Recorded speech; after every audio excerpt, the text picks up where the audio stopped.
भरसिया गांव, फलका प्रखंड और इस हल्की हल्की बारिश के बीच में भी मौजूद बड़ी तादाद में हमारे नौजवान साथी, बुजुर्ग और वहां छतों तक खड़ी हमारी माएं बहनें, आपकी मौजूदगी को सलाम करता हूं। पहली बार आपके दयारे मोहब्बत में हाजिर हुआ हूं।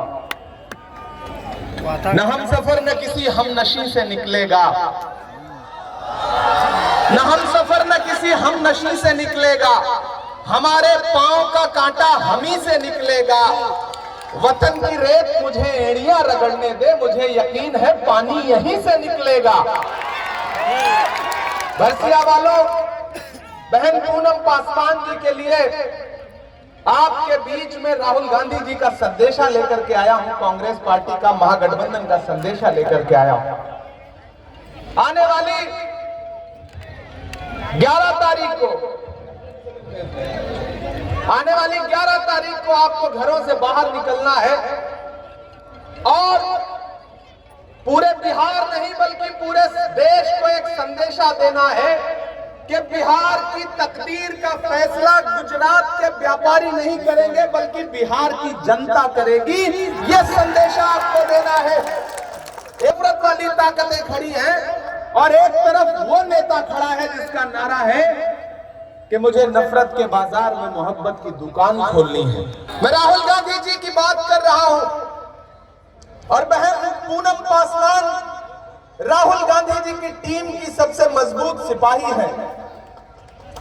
आपको एक छोटा सा वाकया बताता हूं कि मैं बिहार स्क्रीनिंग कमेटी का सदस्य था, सीसी में भी था, और जब बहन पूनम पासवान जी के टिकट की बारी आई तो राहुल गांधी जी ने एक लफ्ज में बस एक बात कही कि Poonam is asset for Congress party, यानी पूनम पासवान कांग्रेस पार्टी के लिए एक एसेट है, एक ताकत है, हमें उनको लड़ाना है। ये राहुल गांधी जी की ओपिनियन है बहन पूनम पासवान जी के लिए।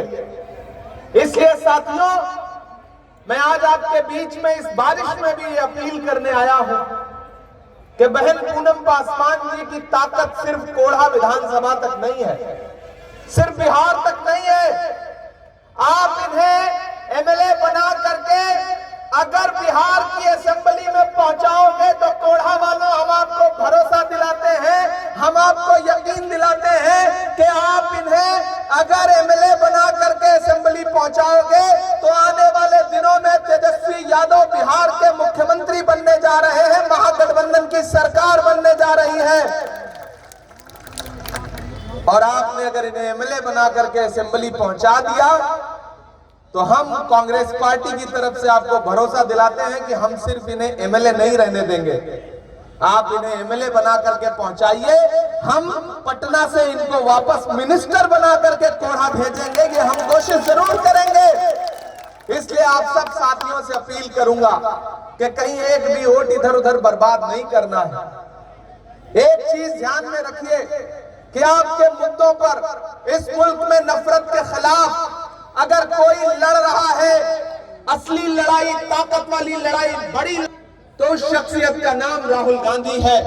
अभी ये सरकार जब वक्फ का बिल लेकर के आई तो आपने सुना होगा पार्लियामेंट में मुझे किस तरह से मैंने देश के हाकिम की आंख से आंख मिला करके रात के 8:30 बजे जब राज्यसभा में मुझे बोलने का मौका मिला तो मैंने हाकिम की आंख से आंख मिला पूछा। और कोढ़ा वालों, भरसिया वालों, फलका वालों, आपको बता दूं कि रात के 2:30 बजे आपके खिलाफ जो वक्फ बिल लाया था इस सरकार ने, उसके खिलाफ वोटिंग करने के लिए रात के 2:30 बजे लोकसभा में राहुल गांधी बैठे थे तो रात के 3 बजे राज्यसभा में बीमारी की हालत में सोनिया गांधी जी मौजूद थी उस बिल के खिलाफ वोट देने के लिए। आप याद करिए कि जब पूरे देश में नफरतें सर चढ़ के बोल रही थी तो कन्याकुमारी में समंदर के किनारे खड़े होकर के राहुल गांधी ने कहा कि यह सरकार पूरे देश में नफरत बांट रही है, इस सरकार ने नफरत का केरोसिन पूरे देश में छिड़क दिया है। मैं इस नफरत के खिलाफ 4000 किलोमीटर कन्याकुमारी से कश्मीर तक पैदल चलूंगा। 4 किलोमीटर चलना मुश्किल होता है, 40 किलोमीटर चलना तो और भी मुश्किल होता है, लेकिन राहुल गांधी एक टी शर्ट और एक ट्राउजर में कितना चले 4000 किलोमीटर बस एक नारा लगाते हुए, नफरत छोड़ो भारत जोड़ो। अरे भरसिया वालों, आप तो इस बात पर ईमान रखते हो ना कि मजदूर का पसीना सूखने से पहले उसकी मजदूरी उसे दे देनी चाहिए। रखते हो कि नहीं रखते हो? ये हमारे आका का कौल है। मैं इस बात पर ईमान रखता हूं कि मजदूर का पसीना सूखने से पहले उसकी मजदूरी उसे दे देनी चाहिए। तो फरसिया वालों, फुल्का वालों, फलका वालों, मैं आपसे गुजारिश करते हुए कह रहा हूं कि मैंने देखा है राहुल गांधी के पैर के छाले, मैंने देखा है राहुल गांधी के माथे का बहता हुआ पसीना। अभी वो पसीना सूखा नहीं है। मैं आपके बीच में राहुल गांधी की मजदूरी मांगने के लिए आया हूं कि उस आदमी ने आपके हुकूक के लिए पूरे देश में लड़ाई लड़ी है, नफरत के खिलाफ आवाज बुलंद की है, और आज उन्हीं राहुल गांधी ने बहन पूनम पासवान को अपना नुमाइंदा बना करके आपके बीच में भेजा है। और इस बार तो मामला और अच्छा है, पूरे बिहार में एक हवा चल रही है। मैं बछवाड़ा से लेके, नालंदा से लेके, बिहार शरीफ से लेके खगड़िया होता हुआ यहां पहुंचा हूं। एक तरफा महागठबंधन के पक्ष में माहौल है।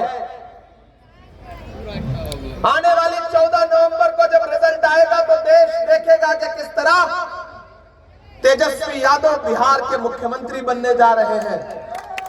एक युवा के हाथ में कमान आने जा रही है। चाचा नीतीश कुमार जी की तबीयत ठीक नहीं है, कब क्या बोले कब क्या करे कुछ समझ नहीं आता। आज सुबह मुझसे मीडिया वाले पूछ रहे थे नीतीश जी के बारे में क्या कहेंगे।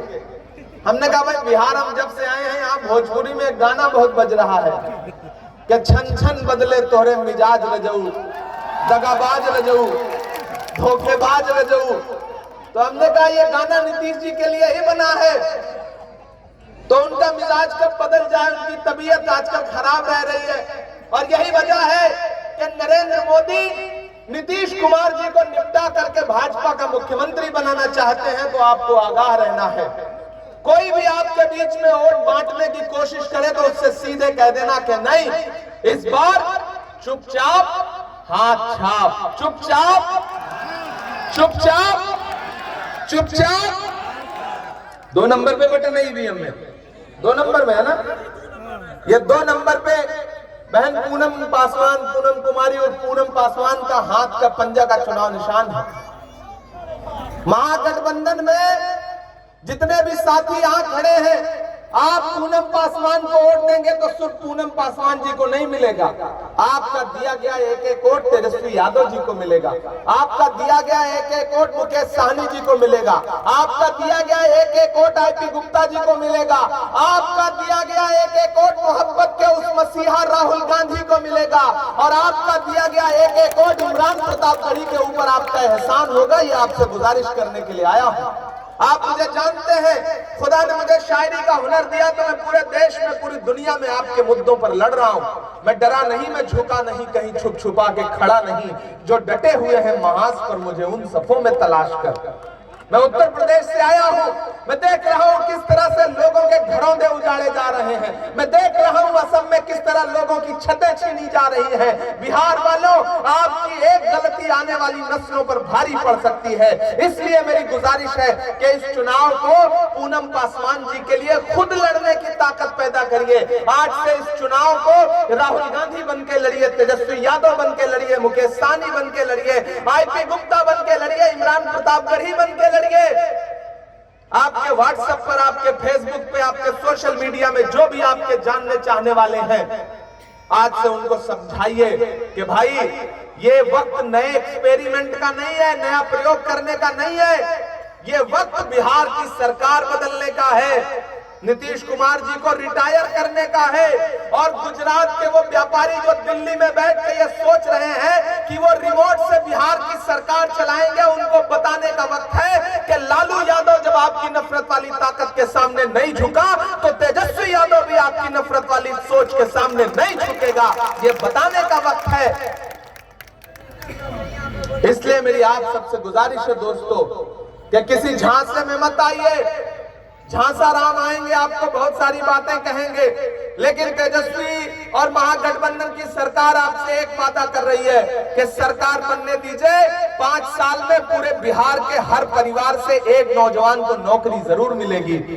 महिलाओं के लिए अलग से भत्ते का इंतजाम होगा, बिजली का बिल माफ रहेगा। ये सारी जो योजनाएं हैं, इस योजना को समझिए और सबसे बड़ी बात कि नफरत के खिलाफ वोट करिए, नफरत के खिलाफ वोट करिए, नफरत के खिलाफ एकजुट होइए। बहन पूनम पासवान को मैंने देखा है, पूरे देश में बहन पूनम पासवान का जो नाम है, जो इनकी पहचान है, वो सांप्रदायिकता के खिलाफ और नफरत वाली सोच के खिलाफ लड़ने की है।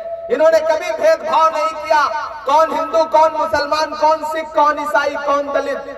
मैं तुम्हें अपने उसूलों की कसम देता हूं, मुझको मजहब के तराजू में न तौला जाए। मैंने इंसान ही रहने की कसम खाई है, मुझको हिंदू या मुसलमान न समझा जाए।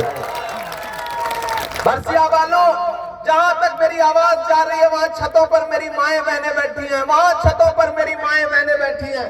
मैं सबसे अपील करूंगा कि इस चुनाव को पूनम पासवान का चुनाव नहीं बल्कि अपना चुनाव समझ करके लड़िए। ये जो भाजपा वाले आपके बीच में आएंगे, समझाने की कोशिश करेंगे, नए नए वादे करेंगे, तो उनसे कह देना भैया तुम्हारे झांसे में नहीं आएंगे। ये वही नरेंद्र मोदी है ना जो कहते थे कि 1 साल में 2 करोड़ नौकरी देंगे, कहते थे। ये वही नरेंद्र मोदी है जो कहते थे भाइयों बहनों, देश की चौकीदारी मेरे हाथ में सौंप दो, मैं चौकीदार बनकर चौकीदारी करूंगा, देश लूटने नहीं दूंगा। ये वही है ना। अब तो मैं पूरे देश में जाकर के और पार्लियामेंट में भी उनके सामने खड़ा होकर के उनसे पूछता हूं कि कहां सोया है चौकीदार,